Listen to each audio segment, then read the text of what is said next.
Washed away my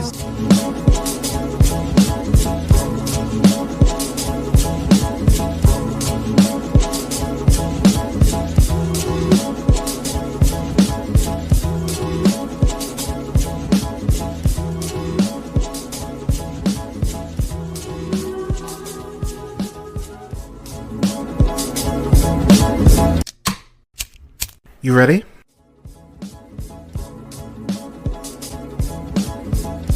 You're listening to the Real Pineapple Podcast Network.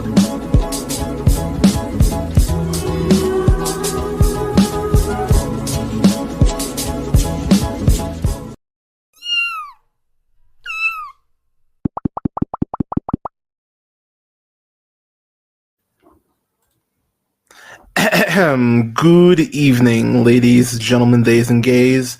This is the Real Pineapple. This is your humble host. You know, I'm just gonna get this over with.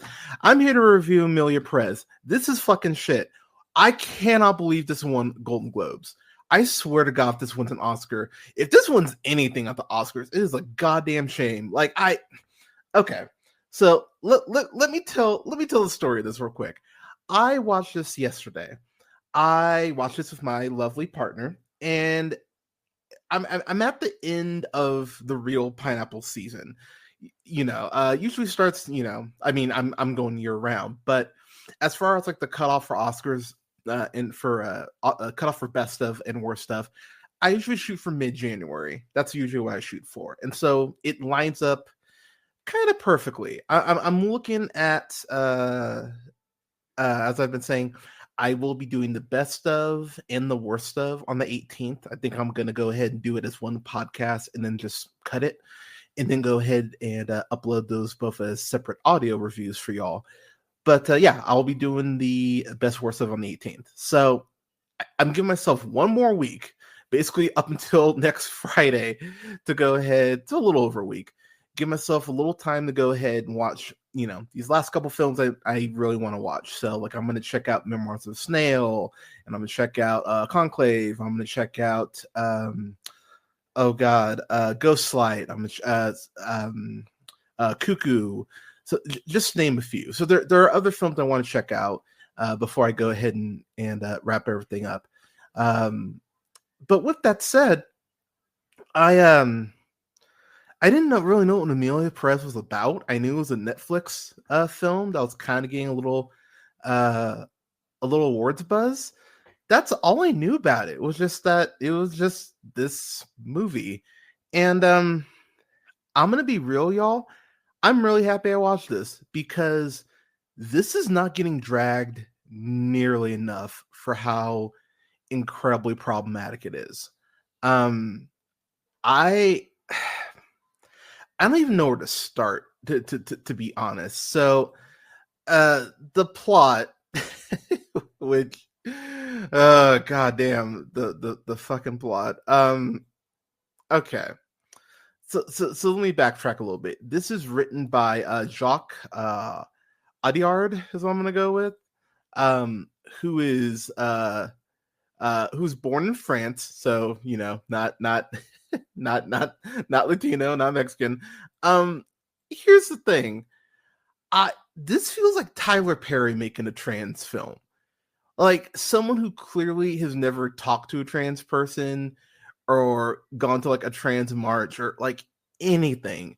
Because as I was watching this movie, I kept looking over at my partner and she had this look of fucking just bewilderment on her face. And what I think is so nuts about this movie in particular is it's a musical. There isn't a musical number in here for me that I think is good at all. And I actually watched this like a time and a half because last night. So okay, let me full disclosure. So I watched it yesterday. I watched the first hour from like 10 to 11. And about 20 minutes in, I was like, uh-oh, I feel like we're heading down like a very bad path. Like this feels like we're like, I don't like this. And then it kept getting worse. And so I got like an hour in, I went, all right, that's enough of that. I need a break. So I come back to it maybe after my walk, later that evening, like around 5. So I come back to it around 6. No, 5. I got back to it around 5. And so I actually rewound like the prior 30 minutes. So I watched like basically from 30 minutes in onward. So I basically watched like that last half of the first hour again and then watched the final hour. And some of the shit this movie pulls, I'm actually confused. And not confused like because it's just dog shit, but I'm confused in the sense that it plays like a telenovela. I was talking to Canada. Shout out to Bradley. Shout out to Bradley over at oneofus.net. And frequent guest. Love that dude. But he was talking to me about it, and he was like, I don't know if you can take the film seriously. And normally I'd agree with him because some of the shit that occurs in it, it's like it's damn near Looney Tunes shit.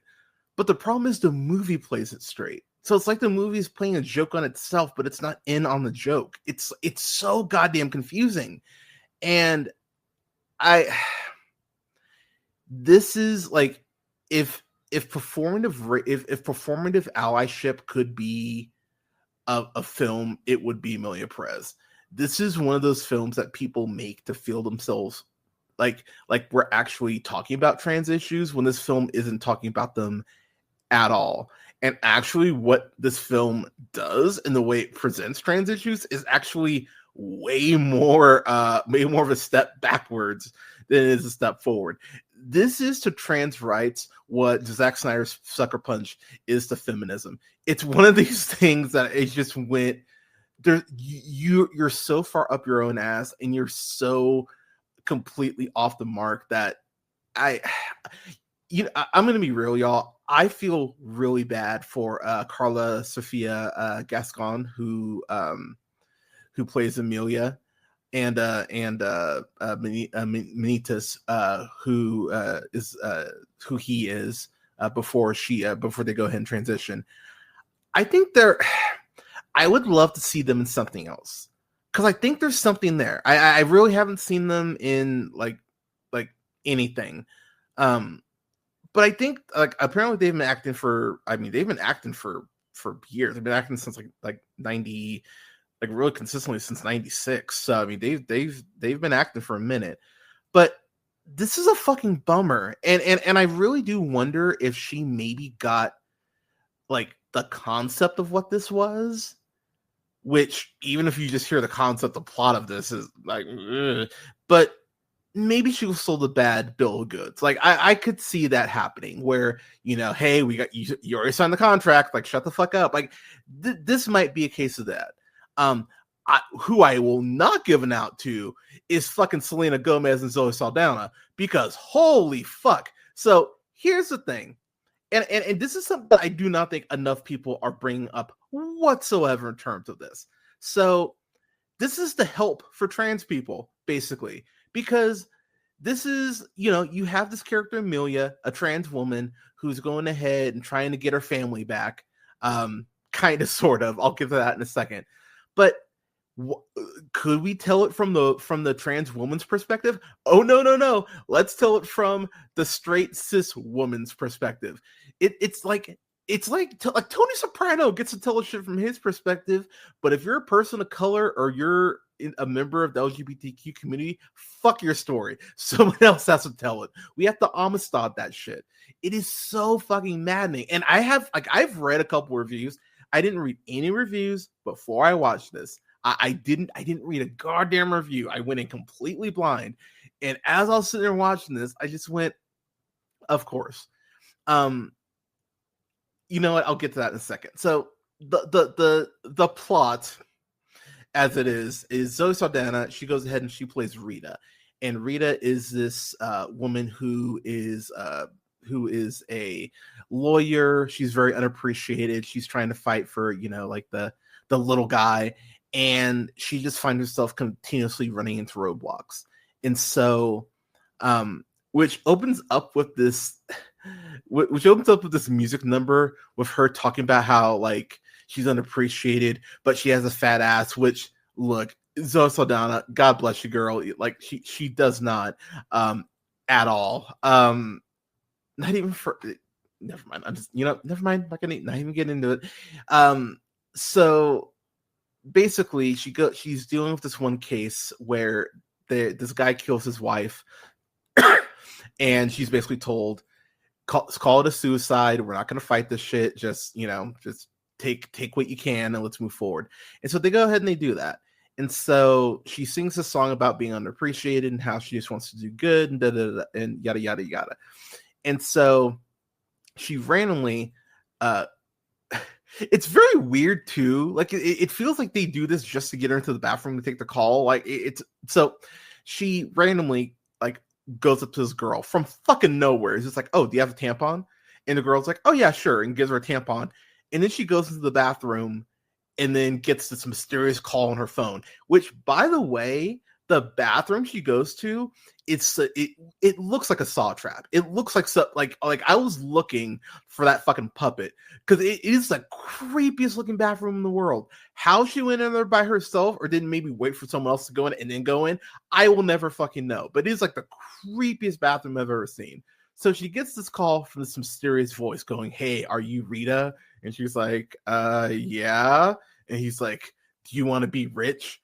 Then come to this address. Come to this newsstand." And she's like, "Oh, like who is this?" Click. And so, creepy as fuck. You're getting this call in the middle of the night.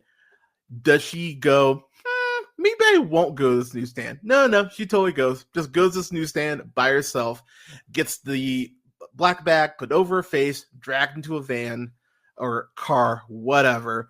And that's where she meets Manita's Carla Sofia Gascon's character. So this is them, the male version of them before they transition. And so he is this big drug lord. His has his hands in all sorts of different pies.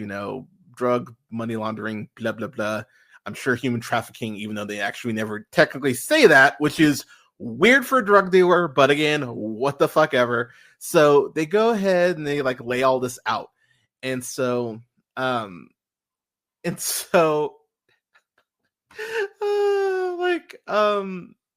was I gonna say?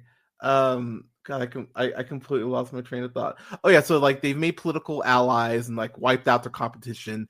There was this other drug cartel that they just wipe out. I don't think they even say the name of the fucking cartel. I think they just say give vague references to it and go, that's enough. It's fine. Again, stupid. So basically he goes, "Hey, I want to go ahead and transition." And she's like, "Oh, you want to transition to a woman?" And Mina's is like, "Yeah." And so she goes, "Oh, well, have you started taking supplements or anything?" And he goes, "Yes." And so he unbuttons his shirt and reveals apparently boobs that he has, but we don't see the boobs. We see that he's opened his shirt, and this is the face that Zoe Saldana makes. She's basically pulling a Kevin McAllister. She basically goes "Oh," and actually she's more afraid of these boobs than Kevin was of the Wet Fucking Bandits, because she looks fucking mortified, not even horrified, fucking mortified. She's like, "Oh," and I just went, "Really? That's your response?" A gross response, number one. But you know what? We don't always get it right. So I was like, okay, is she gonna apologize? Hey, I'm sorry, this caught me off guard. No, absolutely not. Just straight up, just stays in that moment. Went, oh, all right, cool. So then, Minitas goes, okay, I'm this famous drug lord. I have a family. Oh yeah, has 2 kids. I'm married too. Did I mention this? And I want to go ahead and transition. Now, is there a conversation with his wife about this? Is there a conversation with his kids about it? No.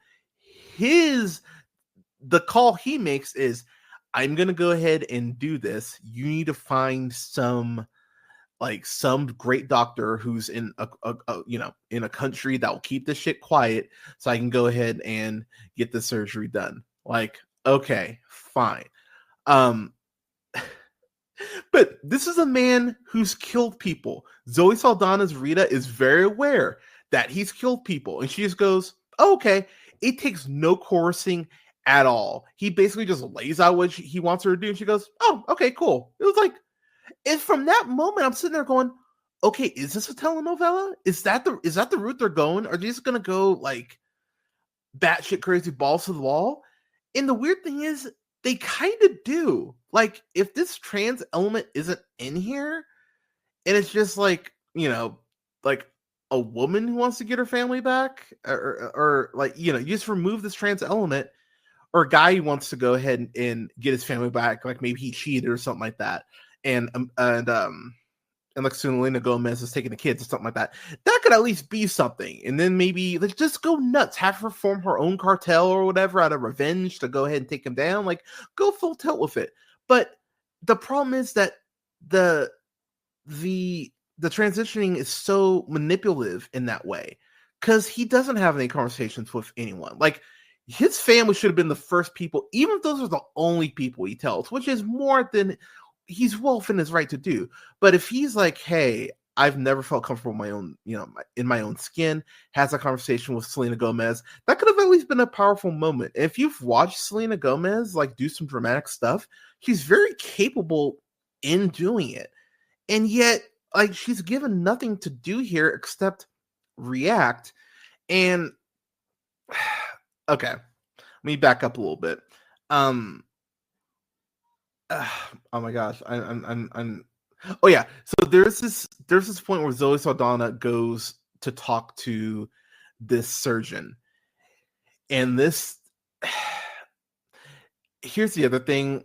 There's a point where Manitas refers to it. Says, "I need you to find a place for the reset." He refers to his transitioning as a reset. I just found that to be a gross word. Like of all that, like, you could have just said, like, "Find me a place so I can start my new life." That's right there. You didn't have to say reset. It felt gross. It felt really gross the way they presented that. And unfortunately, that was just an omen of things to come. The song that they have for when Zoe Saldana goes to the actual like hospital, and they're like, let me see if I can actually find these fucking lyrics. Because my God, I just, oh God, this whole but it doesn't fucking matter. But there's one song where he's talking to, or she's talking to, one of the surgeons, and it's like it's like vaginoplasty, and they're like saying about like we can do this, we can do that, we can do this, we can do that. And here's the other thing: the choreography in this shit, like, it feels like Audiard has never directed a fucking musical ever, because there are like no wide shots. Everything is so fucking close, you can't see any of the dancers or anything in the background. But then really, there's really not a lot going on in the background anyway, because it's like this fucker doesn't know how to choreograph anything. It's all over the place, and it's very confusing, honestly. It doesn't feel like, it feels like a musical in the way that Joke or Filet à Poo felt like a musical. Like, it's a musical in name, not really in practice. And this fucker has songs too, but like the songs are they feel so minimal, and they feel tacked on. This really feels like this was originally supposed to be a telenovela, and then they went, "Well, actually, can we go ahead and just like make it a musical so we can go ahead and like broaden our scope?" Because that's really what it feels like they did with this. But yeah, that song with the doctor is so oh yeah, that's a separate song. There's a separate song with the doctor where he's like, "I believe in science, I believe in God, I won't turn you from a man to a woman, you won't be a fraud." Those aren't the actual lyrics. They're a lot closer than they probably should be. But that whole conversation is very gross, and it comes across very hollow, considering Zoe Saldana lost her fucking mind to seeing his boobs like a few minutes prior. Also, there's no concept of time. I don't know if this should happen with it over a weekend, or like, actually, oh no, wait. So there's one point that they say that there's like a 4-year time jump. Let me see here. So there is one song I can't even remember the name of the song. Again, doesn't fucking matter. Where Manitas is basically singing about making the transition, but but he goes, I thought about killing myself, but it's not fair to leave without living my real life. And it's maybe the one moment in this movie that kind of jolted my brain. I went, oh, that's a good line. Okay. But honestly, the dialogue in this is such a slug to just get through. It feels daunting watching this movie because there's just nothing about it that inspires you. Jesse Del Monte is the wife that's played by Selena Gomez, and I'm such a fan of Selena Gomez. Like seeing her in this shit, I was like, oh, why? Like why are you in this? Like you should know better. Like and this is one of those cases where I don't know if she would have to like potentially buy out of her contract or something, but maybe she just wanted to sing in Spanish. Maybe that was enough. Maybe she saw maybe they just promised her that. She was like, "Yeah, sure. Like I'm down." I don't get it. It doesn't make any sense. Her dude that she's with, Edgar Ramirez, who plays Gustavo. Um, I we know so little about the relationship. It's hard to buy into like anything they're doing. You know Edgar Ramirez from Deliver Us from Evil, Gold, Point Break, to name a few. Oh yeah, he was just in Borderlands, another great movie. This was so frustrating because like they have this song where they're basically like singing karaoke together and they like get closer and they're like but but I'm sitting here going, all right, like why do I care about a relationship? You find out later on that she had an affair, with cheated on Manitas. But even the movie like pretty much goes like Manitas was cheating on her, so it's like where do you get off having the more high ground? Furthermore, once Manitas transitions into Emilia has a song about being half man, half woman, half aunt, half mom, and I'm like, no, you're all woman now. You transitioned. You're not half man. Like the way that this movie is like putting stuff like that in constantly. I just went, fuck, that's gross. And even from a narrative standpoint, even if they're telling it from Zoe Saldana's character for like the first half, and then um once Manitas becomes Emilia, it transfers to her point of view and she's telling her own story. I think that would have at least been like that would have been a little better, but there's nothing in this. There's even a point where Selena Gomez has this like solo song where she's like rolling around in bed, basically fantasizing about Gustavo, which ends with the punchline, the unintentional punchline of her saying that my pussy still aches thinking of you, which she leaves on a voicemail, by the way. Imagine listening to that around your family. And and I just sat there, I'm just sitting there going, what are we doing? But the part that broke me is I'm trying to find the name of the song because I wanna let's see what's I'm trying to find the names. Okay, yeah, I have no idea what it's called, but there's a song that the little kid in this sings, and I'm gonna be real. This is the one thing I will say. I'm not gonna give these kids shit. Who plays the son and the daughter in this? I'm not gonna give them shit.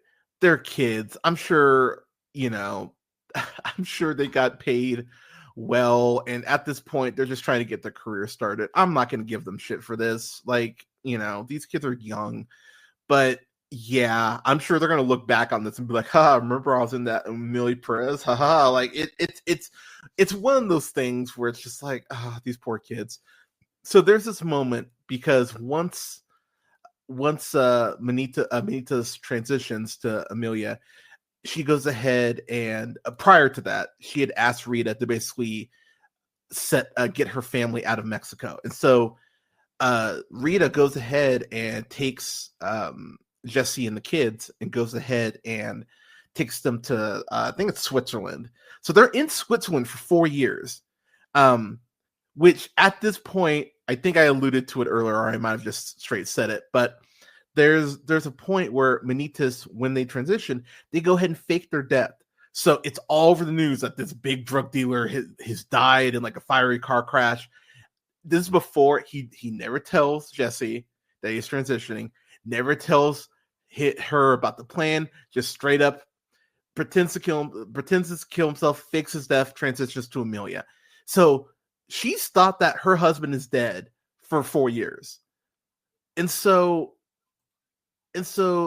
Emilia shows back up in Rita's life at this like dinner that Rita's at. And Rita did her job. That's the thing. Rita did her job. She was like, cool, I did this. I'm rich now. Awesome.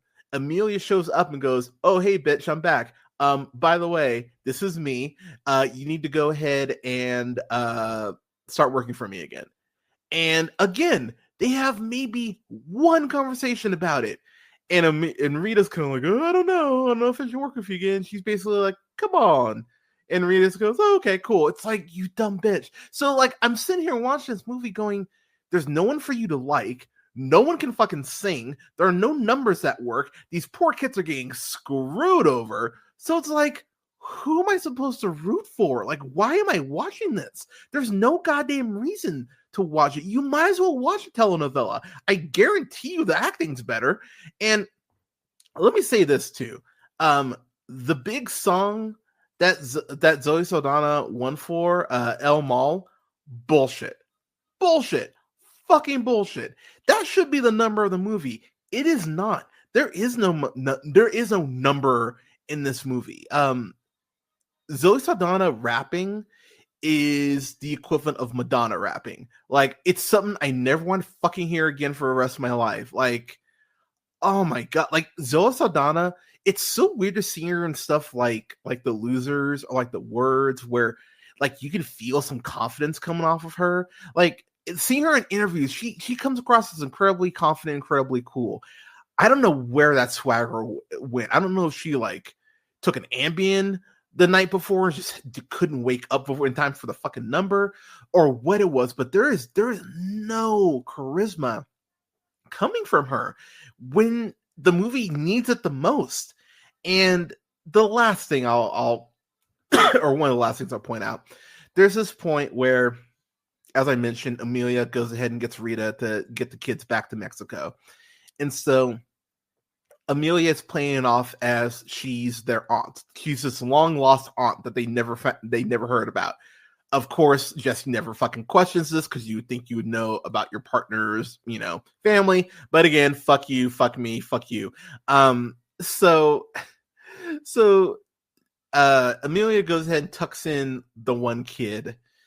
And so the kid is like, oh, okay, good night. And then he's like, wait, and gives Emilia a hug. And it's like, you smell like my papa. This kid has not seen his dad in 4 years. You're telling me that, so first off, not his dad anymore, number one. Number two, you're telling me that once you transition, you still smell the exact same as you did 4 years ago? Fuck you. Fuck you. That alone was enough for me to go, oh, cool. You're at a D- if I'm feeling generous, which I am not, because you're wasting my time. This is over 2 hours, by the way. This is like 2 hours, 10 minutes, which, come on. Maybe if this was an hour, 40, I would be, slightly more generous. But you have the balls to ask for more than 2 hours of my time. So here's the other thing, too. Emilia basically funds this new organization to go ahead and help people get closure on people who have been lost. And so she ends up dating this girl named Epifania, who's played by Adriana Paz. And she seeks her out because her husband was missing. And so Emilia and her end up dating, but not before we find out that that Epifania's husband used to beat her and SA her. And so she starts laughing once Emilia tells her, "Oh, your husband's dead." "My husband's dead?" "Yes, he where is he?" "Well, we found him." "Oh, where is he?" "Oh, in the morgue." And then Epiphania just starts laughing, her ass off. She's like, "Oh, I thank God he's dead, because if he wasn't dead, I would have killed him myself." And then Amelia's like, "Oh, so do you want to get dinner sometime?" And I'm not even kidding. I was like, "What? This is how we're like." Oh God, I I hate this. The more I think about it, I hate this, and I knew I hated this when I woke up this morning. And my first thought was, wow, thank God I got to see another day. Oh my gosh, my partner is snoring. Oh my gosh, Mr. Katson's really cute. Oh, hey, Milo, I'll come feed you in a second. Oh, wow, yeah, I fucking hate Emilia Pérez. Like, that's literally the way my brain went with the checklist in my brain. I hate this movie so much. I'm so upset that this movie exists. I'm upset this is getting awards. I'm upset that there are people standing up for this shit. Like, I cannot fathom why anyone would want to go ahead and and and and, and support this. I'm gonna read real quick a excerpt here from Rodrigo Prieto that he gave to a Deadline. So the person interviewed him, asked him, "When I arrived here in Poland, a colleague told me that you were at a panel for Emilia Perez and had eloquently expressed some issues with the film's depiction of Mexican culture. What about the film did you have issue with?" "First off, I'm unhappy that the film was not shot in Mexico. Valid point.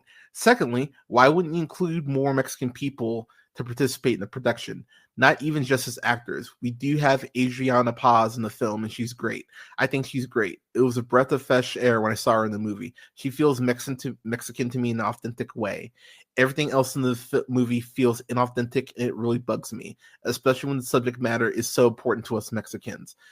It's also a very sensitive subject. The whole thing is completely inauthentic.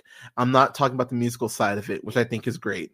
That is a great idea. But why not hire a Mexican production designer, costume designer, or at least some consultants? Yeah, they had dialogue coaches, but I was offended that such a story was portrayed in a way that felt so inauthentic. It was just the details for me. You would never have a jail sign that says carcel. It would say penitency aria. Yeah, that word. I'm not gonna try. It's just the details, and that shows that nobody that knew was involved, and it didn't even matter. That was very troubling to me. I'm not against non-Mexicans making films in Mexico, but the details are important. Look at Ang Lee. He's from Taiwan and made Brokeback Mountain, but he focuses on the details. Yeah, like, and here's the thing too. Every Mexican in this movie is treated as a thug. I don't think there's a good. Actually, now I'm sitting here thinking about it, there's like Rita never interacts with like any like not scumbag lawyers. She's always dealing with drug dealers. Like the kids are like the purest people in this fucking movie, and we barely get any time with them. Um, the one thing about this movie that made me laugh, and not laugh at it, but actually laugh, is there's this point where Amelia has bought like all these toys and shit for the kids, and there's just like they're on this like video game Wave Runner, like one of the machines, and it's almost like this was done by accident. Like the director just left it in, like, oh shit, I left the camera on.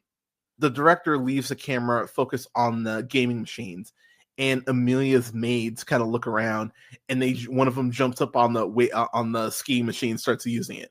That's the only laugh I got out of this movie. I This is go fuck yourself. And I'll be real. I'm reworking my worst stuff list.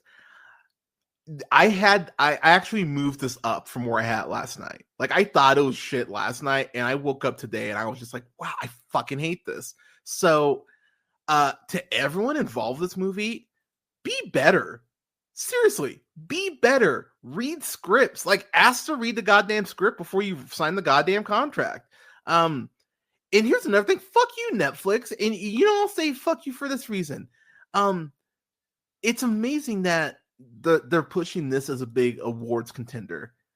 I'm sorry, not Woman of the Hour.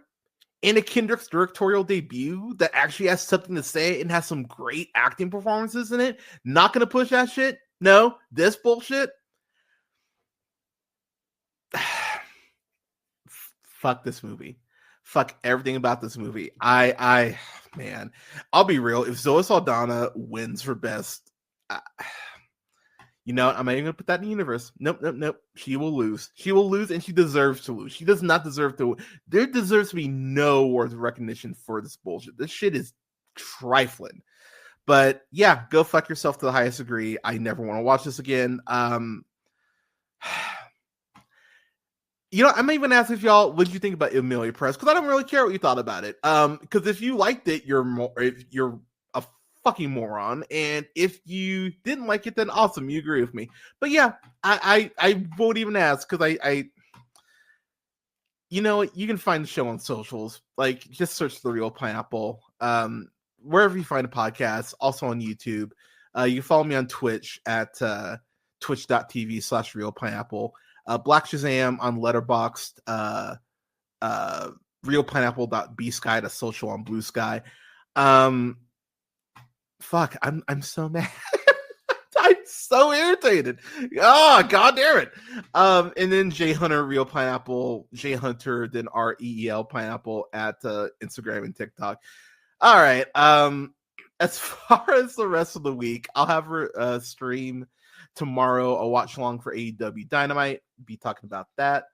And then I might stream a game this weekend. I might stream some Marvel Rivals or something. But I'll figure that out. So, but yeah, a stream tomorrow for sure to watch AEW Dynamite. But so that'll be at 5 p.m. Pacific, 8 p.m. Eastern Standard Time. So I'll see you guys tomorrow for that. But everyone, thank you so much for watching. Watch something. If you haven't watched Woman of the Hour, go watch Woman of the Hour. That's a great fucking movie. Check out Our Dad Danielle. That's a really great documentary about this man who transitions to being a trans woman late in their life. I did an interview with the director, S.E. King, and interviewed the actress Daniel Joy, who it's about. That's on the channel now. Go stream that. That's a great fucking movie, a great documentary. Go check that out. It's like 70, it's like 80 minutes too. Yeah, go check that out. Watch A Secret Love on Netflix. That's a great documentary. Don't watch Bros. I think that's streaming on like Stars or something. Don't watch this shit. Watch something else. I will see y'all on Wednesday. Keep it real. Have a great day.